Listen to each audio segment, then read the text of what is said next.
মিরপুরে চলমান special batting ক্যাম্পে মার্কাটারি ব্যাট চালাচ্ছেন শামীম হোসেন পাটোয়ারি। শট ধরে ধরে চলছিল অনুশীলন। বোলিং মেশিন থেকে ছুটে এসে গ্রানাইট স্ল্যাবে পিচ করা বলগুলোতে ক্রিকেটের ব্যাকরণ মেনেই বেশ স্বাচ্ছন্দ্যে ব্যাট চালাচ্ছিলেন শামীম। খেলছিলেন একের পর এক পিকচার পারফেক্ট সব কাভার ড্রাইভ। কিন্তু এর মধ্যেই ঘটল একটা বিপত্তি। অফসাইডে হেঁটে হেঁটে শামীমের ব্যাটিং পর্যবেক্ষণ করছিলেন টাইগারদের হেড কোচ ফিল সিমন্স। আর তখনই অফসাইডে একটা লফটেড কভার ড্রাইভ করলেন শামীম। সিমন্স হঠাৎই আবিষ্কার করলেন তিনি একেবারেই বলের লাইনে, চোখের পলকে ছুটে আসছে বলটা। কোনো উপায় না দেখে বলের আঘাত থেকে বাঁচতে প্রাণপণ চেষ্টা হেড কোচের।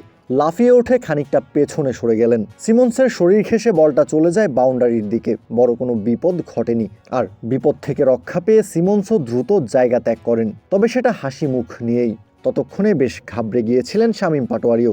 যখন দেখলেন বিপদ কেটে গেছে তখন তার মুখেও স্বস্তির হাসি।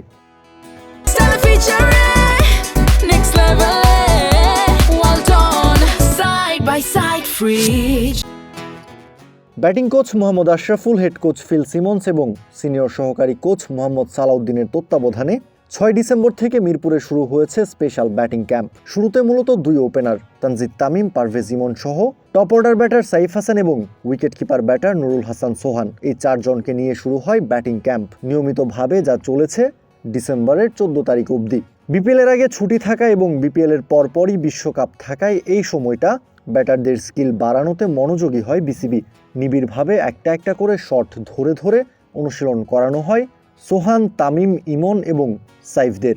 11 তারিখের পর থেকে ক্যাম্পে যোগ দিতে থাকেন বাকি ক্রিকেটাররাও। 14 ডিসেম্বর অর্থাৎ রবিবার ক্যাম্প শেষ হওয়ার কথা থাকলেও জানা গেছে আরও একদিন বাড়বে এর স্থায়িত্ব। নতুন করে ক্যাম্পে যোগ দেওয়া ক্রিকেটারদের নিয়ে আরও একটা বাড়তি দিন কাজ করতে আগ্রহী টিম ম্যানেজমেন্টও। ধারণা করা হচ্ছে এই ক্যাম্পে ক্রিকেটাররা কতটা উন্নতি করতে পারলেন তার একটা ঝলক দেখা যাবে আসছে বিপিএলেই। মূলত 2026 টি-20 বিশ্বকাপকে সামনে রেখেই ব্যাটারদের নিয়ে চলেছে এমন প্রস্তুতি। একেবারেই শেষ দিকে এসে ক্যাম্পে যোগ দিলেও শামীম পাটোয়ারিকে লেগেছে বেশ কনফিডেন্ট এবং বেশ ভালো টাচেই যে তিনি আছেন পাওয়া গেছে সেই প্রমাণও। কাউসার শান্ত, ক্রিক ফ্রেঞ্জি।